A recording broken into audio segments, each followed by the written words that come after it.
तेज यीशु प्रभु यीशु के सामर्थ्यवान नाम पर फादर और एक बार आप सभी लोगों को अभिवादन करते हैं। 68वां दिन है आज बाइबल तीर्थ यात्रा के गणना ग्रंथ के 18-19 में हम लोग पहुंच गए हैं। 7वें स्तोत्र संख्या 26 लूकस के सुसमाचार हम आज समाप्त कर रहे हैं। प्रभु को धन्यवाद। और एक किताब बाइबल का हम लोग पूरा पढ़ पाए, इसलिए आज 24वां अध्याय अंतिम अध्याय लूकस के हम लोग पढ़े। प्रियजनों, गणना ग्रंथ के 17वां अध्याय पे हमने क्या देखे? प्रभु स्वयं अपने लोगों के सामने एक बहुत बड़ा कार्य प्रकट करता है। वो है पुरोहिताई मेरे ओर से आए। हारून की पुरोहिताई किसी मनुष्य से नहीं, मूसा के मन से निकली हुई बात नहीं है, बल्कि ये मेरा है। मैंने चाहा, मैं कितना चाहता हूं एक पुरोहित को, ये इसकी घोषणा प्रभु ने किया। कैसे?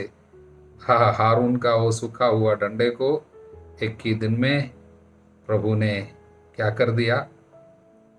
हरा कर दिया। यानी उसको एक ही दिन में अंकुर निकलवा के उसमें से कोपले और बौड़ियां निकल आई और बादाम भी लग गया, फला फूला एक ही दिन में। और वो डंडे को हमेशा के लिए एक चेतावनी के रूप में प्रभु ने कहा, इसी को जाकर रखेगा कहां पर?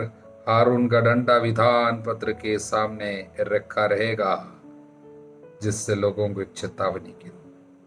तो प्रभु पुरोहिताई को बहुत चाहता है। पुरोहिताई प्रभु के दिल का करीब रहता है, इसलिए पुरोहित का कितना प्रभु आदर करता है। पिछले दिन हम लोग देखा, महामारी के समय जीवितों और मृतकों के बीच में कौन खड़ा रहा महामारी को रोकने के लिए? पुरोहित खड़ा रहा, हारून। इसलिए पुरोहित की प्रार्थना प्रभु के लिए बहुत प्रिय होता है। और स्वयं पुरोहित को प्रभु ने ही दुनिया के सामने रखे हैं। नए विधान में भी उसका महत्व बहुत ज्यादा है, क्योंकि प्रभु ईसा मसीहा प्रधान हमारे पुरोहित है, महापुरोहित यीशु है। तो 18वां अध्याय इसकी बाकी है 17वां अध्याय की। इसलिए पुरोहिताई की महिमा और उनकी सेवा से जुड़ी हुई बात और पुरोहित को किस तरह हमें आदर करना चाहिए, पुरोहित की आदर करने की जरूरत है, यह सब बताए गए हैं। और पुरोहित को समय पर जो देना है, उनका एक भाग है, उनको निर्धारित भाग है देने का है। और उसके बाद लेवियों को किस तरह प्रभु ने चुनकर लगाया, यानी वेदी सेवकों को। यह सब प्रभु की एक विधान है और एक ऑर्डर है, और विधिवत प्रभु ने सब चुनकर लगाया। इसलिए इस ऑर्डर का सब आदर करना चाहिए। लेकिन दुनिया में आज के जमाने में क्या होता है? शत्रु शैतान जो क्रिस्त विरोधी है, प्रभु का विरोधी, एंटी क्राइस्ट का आत्मा है, वो क्या करता है? पुरोहिताई से जुड़ी हुई हर बात पे घृणा उत्पन्न करते हैं लोगों के हृदय में, उनके प्रति गुस्सा, क्रोध, दोष लगाना। मैं ये नहीं बोलता हूं पुरोहित सब पवित्र है। देखिए, पुरोहित की पवित्रता के कारण प्रभु ने नहीं चुना, बार बार हमको बताते। हारून में हम कितने बार गलतियां देखते हैं, मूसा के विरुद्ध जाकर भुनभुनाने वाला हारून। इसलिए कई प्रकार के पाप पुरोहित में है, उसके बावजूद प्रभु तरस खाते हुए लोगों के प्रति दया को पुरोहित के द्वारा, पुरोहित पे तरस खाते हुए प्रभु प्रकट करता है। लेकिन आज पुरोहिताई के खिलाफ बहुत विरोध, ये क्रिस्त विरोधी का कार्य हमारे हृदय को इस तरह रहता है। देखिए, मैं ये 18वां अध्याय की व्याख्या करते समय हमको ये बोलना ही पड़ रहा है। भले ही आप में कुछ लोगों को शायद ये बुरा लगेगा, फादर मैं स्वयं एक पुरोहित होकर पुरोहित की महिमा और पुरोहित की आदर करने की बातें मैं स्वयं बोलता हूँ, शायद अच्छा नहीं लगेगा। लेकिन ये अध्याय की व्याख्या करते समय मुझे करना ही पड़ेगा। धिक्कार तुझे यदि सुसमाचार की घोषणा नहीं करता हूँ करके संत पौलुस ने कहा, तो मैं अपने ऊपर धिक्कार नहीं लाना चाहता हूँ, इसलिए वचन की घोषणा करता हूँ। इसको समझाने हेतु मैं आपके सामने रखूंगा प्रवक्ता ग्रंथ के अध्याय 7 वचन 31 वचन। सारे हृदय से प्रभु पे श्रद्धा रखो, उसके याचकों का आदर करो। क्या है? दोनों जुड़ी हुई बात है। सारे हृदय से प्रभु पे सुधार को, याचकों का आदर करो। सृष्टिकर्ता को अपनी सारी शक्ति से प्यार करो और उसके सेवकों को निराश मत करो। सारे हृदय से ईश्वर का आदर करो और याचकों का सम्मान करो। देखिए, प्रभु को प्यार, आदर, सम्मान तुरंत आता है याचकों की बात। देखिए, ये जोड़ कर रखा है प्रभु ने, यह मनुष्य का काम नहीं है। क्योंकि प्रभु की उपस्थिति आज पुरोहित की सेवा द्वारा मनुष्य के सामने आ जाती है।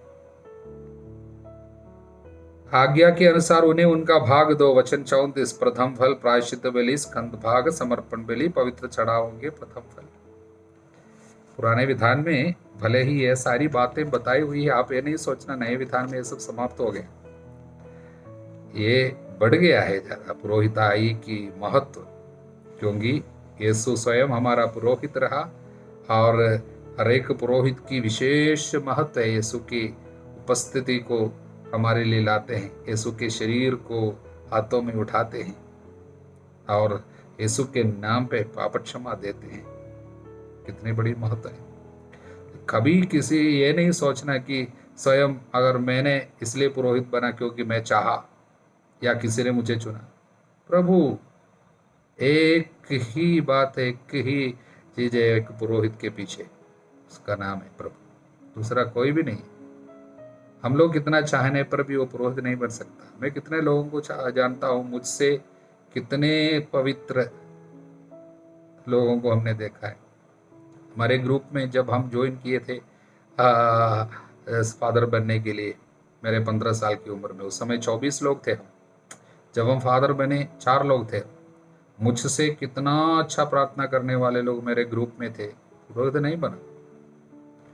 इसलिए हमारी पवित्रता के कारण नहीं है, ये उसकी दया है। वो किसी पे तरस खाता है, किसी को बुलाता है, हम पूछ नहीं सकता क्यों। लेकिन एक बात जरूर हमको याद रखना होगा। अब मत्ती का सुसमाचार अध्याय 10 वचन 41, जो नबी का इसलिए स्वागत करेगा कि वो नबी है, वो नबी का पुरस्कार पाएगा। एक पुरोहित को इसलिए स्वागत करेगा, आदर करेगा कि वो पुरोहित है, वो पुरोहित का पुरस्कार पाएगा। कितनी बड़ी बात है, क्योंकि प्रभु चाहता है पुरोहित का आदर, जो दुनिया पे आज नहीं हो रहे। उसका कारण क्या है, मैं आपको एक बात बताता हूँ। मेरी पुरोहिताई पे 18 साल में मैंने इस बात को बहुत करीबी से देखा, अनुभव किया। इसलिए फादर की बात स्वीकार कीजिए। एक पुरोहित को प्रभु चुनते वक्त प्रभु ये भी निर्धारित करते, ये पुरोहित के द्वारा फलाना आदमी को, इतने इतने लोगों को चंगाई, आशीर्वाद, ये पुरोहित के द्वारा वो घर पे आशीर्वाद और इनकी मुक्ति, इनकी पाप क्षमा, ये सब प्रभु पहले निर्धारित करता है। वो पुरोहित के पुण्य के कारण नहीं है, बल्कि लोगों के लिए प्रभु का प्यार है। मैंने अनुभव किया है, मैं पवित्रता की स्थिति में नहीं रहता, फिर भी कितने लोगों को प्रभु आशीर्वाद दिया है। देखिए, उस समय बहुत प्रार्थना की भी जरूरत नहीं, हमारी उपस्थिति काफी। हम एक घर पे प्रवेश करते वक्त कई लोगों को आशीर्वाद मिलता है। मेरे को आज भी मालूम है, एक बार गले से लगाया किसी को, उसके कई साल की नशा छूट गई उसी वक्त। ये सब हमारी पवित्रता के कारण नहीं है, क्योंकि प्रभु ने पहले से निर्धारित किया ये पुरोहित के द्वारा उस व्यक्ति को आशीर्वाद मिलना है। क्योंकि प्रभु ये लोगों को प्यार करता है। प्रभु चाहता है हमसे ज्यादा, प्रभु ये चाहता है कि लोगों को आशीर्वाद दे।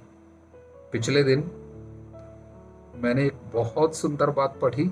वो बात यह है, वो मरिया वियानी के, संत जॉन मरिया वियानी की बात है। उसने एक बार ऐसा कहा, देखिए, एक माँ यदि उसकी बच्चा, उसका इकलौता बच्चा एक ऐसे मकान पे फंस गया जो मकान में आग जल रहा है और वो मकान में बच्चा फंस गया, तो माँ कितना चाहे कि उस बच्चे को बचाने को, वो मकान से अपने बच्चे को बाहर निकालने की चाहत, आग्रह उस माँ के हृदय में कितना ज्यादा है, उससे ज्यादा आग्रह प्रभु के हृदय में है आपको बचाने के लिए, एक पापी को बचाने के लिए, आपको चंगा करने के लिए, आपको छुटकारा देने के लिए। वो माँ जितना चाहती है अपने बच्चे के लिए, उससे ज्यादा प्रभु चाहता है। ये हमारे दिल को छूता है। प्रियजनों, ये प्रभु का प्यार है। इसलिए एक पुरोहित के द्वारा प्रभु इस तरह आशीर्वाद अनेकों को देना चाहता है। शैतान इसलिए ये जानते हुए क्या करता है, पहले से वो व्यक्ति के हृदय में पुरोहित के प्रति कुछ बुरे विचार डाल देगा। एक पुरोहित के प्रति बारे में कुछ गुस्सा, क्रोध, एक पत्थर उनके हृदय में डाल देगा, जिससे वो पुरोहित के द्वारा प्रभु ने जो पहले से निर्धारित किया था आपके जीवन में फलाने समय में जो आशीर्वाद आने की बात, वो रुक जाएगी, वो हो नहीं पाएगी। ये शैतान का कार्य है। इसलिए मैं फादर प्रभु के नाम पे एक बात आज आपको बताना चाहता हूँ, वो ये है, आपको यदि किसी पुरोहित के प्रति किसी भी कार्य से, वो पुरोहित की गलती हो सकती है, आपको बहुत क्रोध आता है, मनमुटाव आता है, उनके प्रति बहुत बुरे विचार आता है, तो ये बात सोच ले, वो पुरोहित के द्वारा आपको, आपके परिवार को प्रभु कुछ जरूर देना चाहा था। उनके द्वारा कोई आध्यात्मिक आशीर्वाद या चंगाई या कृपा आपके घर में पहुंचने वाली थी, लेकिन शैतान पहले से पत्थर फेंका है आपके हृदय पे, उनके प्रति कटुता उत्पन्न किया, जिससे वो पुरोहित आपके लिए आशीर्वाद का कारण ना बने। ये शैतान का कार्य है। इसलिए प्रियजनों, सावधान रहे। प्रभु हमको याद दिलाते हैं पुरोहितों का सम्मान करना, उनको जो देने का, आदर देने का है, या आपकी मेहनत का एक हिस्सा जो देने का है, वो सब समय पर देना। हालेलुया। 19वां अध्याय पे समझने हेतु दो विशेष बात है। पहली बात, एक कलोर की बलि के बारे में। इस्राएलियों को लाल रंग की ऐसी कलोर ले आने का आदेश दो, जो अदोष हो, जो ज्योति न गई हो।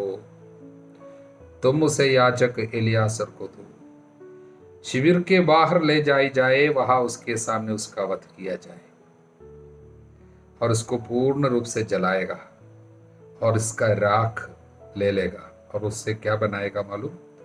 वो है शुद्धिकरण का जल।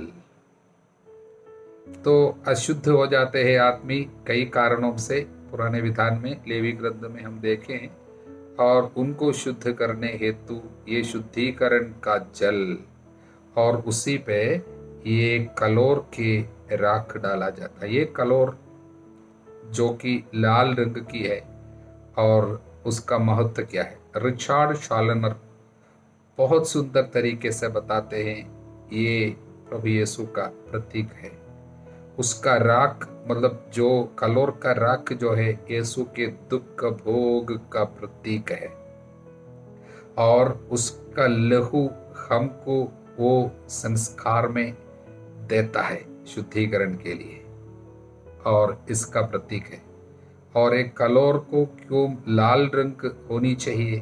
वो लहू का प्रतीक है, लहू का प्रतीक है। इसलिए ये कलोर जो है, उसके द्वारा जो पवित्र जल, जो शुद्धिकरण के लिए जल बनाया जाता है, वो शुद्धिकरण जल की आध्यात्मिक एक अर्थ है, एक विशेष आध्यात्मिक अर्थ है, और उसको जरा हम लोग सुनेंगे। हम यहाँ पर 12वां वचन में पढ़ते हैं, वह तीसरे और 7वें दिन उस जल से अपना शुद्धिकरण कराएगा। वो जल से तीसरे और 7वें दिन शुद्धिकरण कराएगा।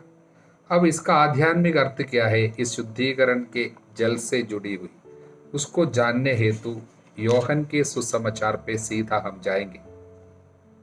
अध्याय 2 में हम इस तरह पढ़ते हैं, तीसरे दिन, कब? तीसरे दिन गलीलिया के काना में एक विवाह था। ईसा की माता वहीं थी।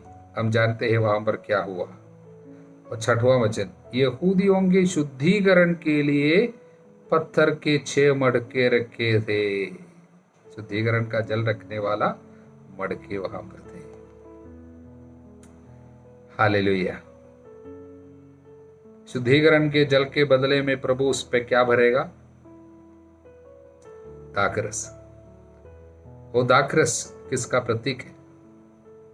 प्रभु इस्तेमाल करता है अंत में उसको अपने लहू में बदल कर हमको देता है। इसलिए वो संस्कार में हमारे पास दाखरस के रूप में जो आता है, वो यीशु का लहू, जो हमारी शुद्धिकरण के लिए केवल बाहरी शुद्धिकरण नहीं है, बल्कि आत्मा का शुद्धिकरण, पाप से मुक्ति। लेकिन यहाँ पर हमने एक बात गणना ग्रंथ के 12वां वचन में, 19 अध्याय के 12वां वचन में देखा, 7वें दिन और तीसरे दिन। तो यहाँ पर लिखा है तीसरा दिन काना के, तो तीसरा दिन गलीलिया के काना में किसका तीसरा दिन, वो समझना है तो उसके पहले के अध्याय में जाना है। यूहन्ना का पहला अध्याय, उसका 29वां वचन 29। दूसरे दिन यूहन्ना ने ईसा को अपनी ओर आते देखा। हालेलुया। प्रियजनों, ये दूसरा दिन मतलब क्या है? दूसरा दिन मतलब आज एक दिन, दूसरा दिन मतलब सेकंड डे। और वचन 35, दूसरे दिन यूहन्ना फिर अपने शिष्यों के साथ देखा, मतलब ये तीसरा दिन हो गया। उस दिन उसने क्या कहा? ईसा को देख कर क्या कहा? देखो ईश्वर का मेमना। यानी ये तीसरे दिन में यीशु के दुख भोग की याद हमको दिलाते मेमना है, जो अपने लहू बहाक्रम को धो डालेंगे। तब वो तीसरा दिन हो गया। और वचन 43, दूसरे दिन ईसा ने गलीलिया जाने का निश्चय किया। तब कितना दिन हो गया? तो चौथा दिन हो गया। और उसके बाद वो चौथा दिन से अध्याय 2 पे पहला वचन, तब तीसरे दिन, तब कितना दिन हो गया? 14 दिन के बाद तीसरा दिन, तब 5, 6, 7वां दिन। तो वास्तव में ये 7वां दिन है। इसलिए प्रियजनों, ये तीसरा दिन और 7वां दिन शुद्धिकरण होगी।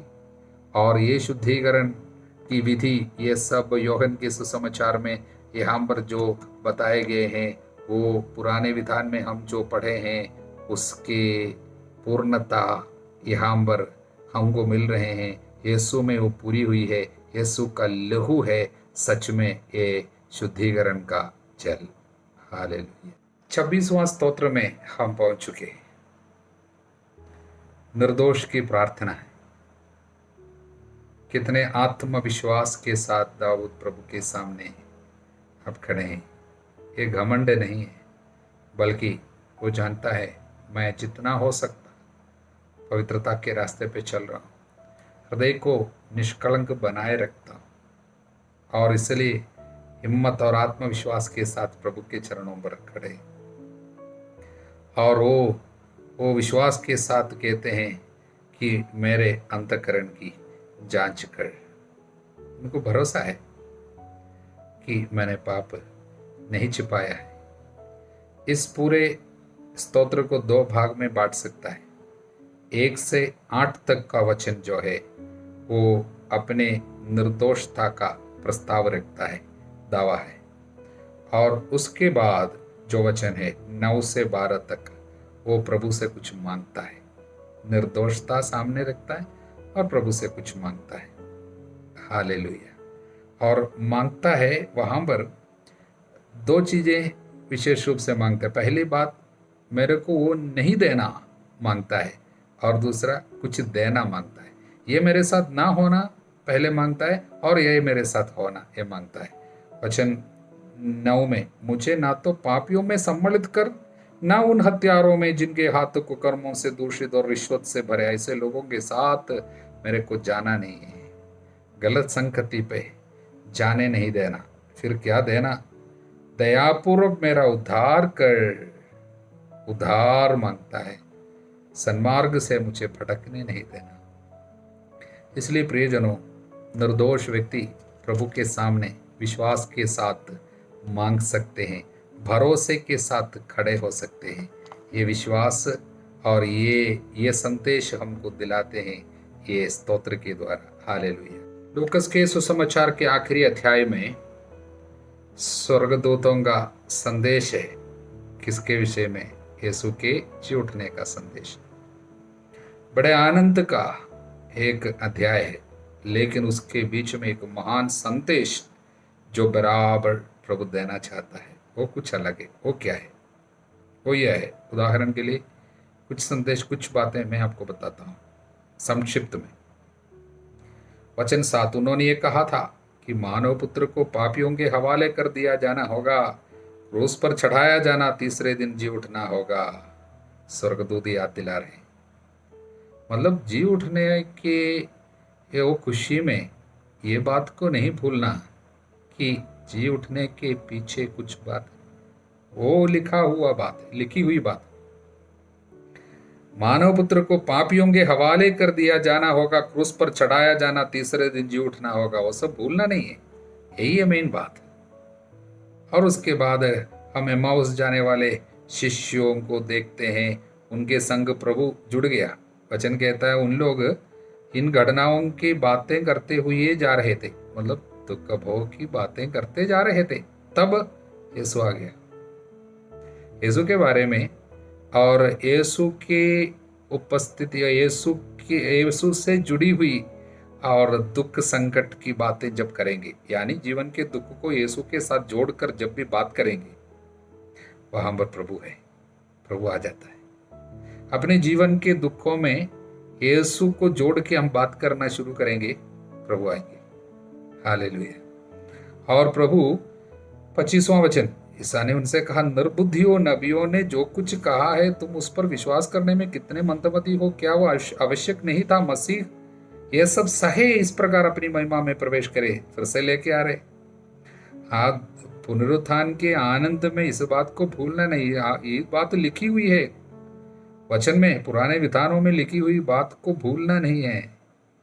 मसीह यह सब सहे, इस प्रकार महिमा में प्रवेश करे। तब ईसा ने मूसा से लेकर अन्य सब नबियों का हवाला देते हुए अपने विषय में जो कुछ धर्मग्रंथ में लिखा है वो सब उन्हें समझाया। पुराने विधान में यीशु के बारे में लिखी हुई बात है, इसलिए तो बराबर हम भी समझने की कोशिश कर रहे हैं। गणना ग्रंथ में, लेवी ग्रंथ में सब प्रभु छिपा हुआ है, इसलिए हम बता रहे हैं। हालेलुया। और वचन 31 में हम पढ़ते हैं, जब यीशु आशीष की प्रार्थना पढ़ी रोटी लेकर, इस पर शिष्यों की आंखें खुल गई। आंखें वास्तव में तभी खुल जाती है मिसा बलिदान योग्यता के साथ जब भाग लेंगे तब। और उन्होंने यीशु को पहचान लिया, किंतु ईसा उनकी दृष्टि से ओझल हो गई। देखिए, रोटी उठाकर प्रभु धन्यवाद की प्रार्थना की, तब यीशु ओझल हो गया। फिर क्या रह गया? रोटी रह गया। हालेलुया। अब यीशु कहाँ है? अब रोटी पे। अब यीशु को हमें कहाँ देखना है? परम प्रसाद में। हालेलुया। तब उन लोगों का हृदय उद्दीप्त हो रहा था। उन लोग याद किया, जब वो वचन बोल रहा था हमारा हृदय कैसे उद्दीप्त हो रहा था। वचन हमारे हृदय को उद्दीप्त करेगा, वचन सुनना।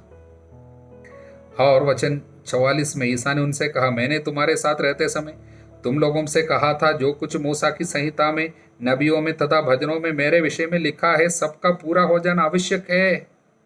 फिर से यही बात, नबियों के ग्रंथ में जो कुछ लिखा गया था, या मूसा के संहिता में लिखा गया था, या भजन संहिता में लिखा गया था, वो सब मेरे बारे में वो पूरा होना जरूरी है। तब उन्होंने उनके मन का अंधकार दूर करते हुए इन धर्मग्रंथ का मर्म समझाया। उनसे कहा, ऐसा ही लिखा है कि मसीह दुख भोगेंगे, तीसरे दिन मृतकों में से जी उठेंगे। दुख भोगेंगे, जी उठेंगे। इसलिए जी उठने के आनंद में दुख भोग की बातें आप हमेशा के लिए भूलना नहीं है। दुख भोगना होगा, जिससे हम जी उठे, पुनरुत्थान की महिमा में प्रवेश करें। और ये वचन की व्याख्या मिलने के बाद शिष्य लोग क्या किया?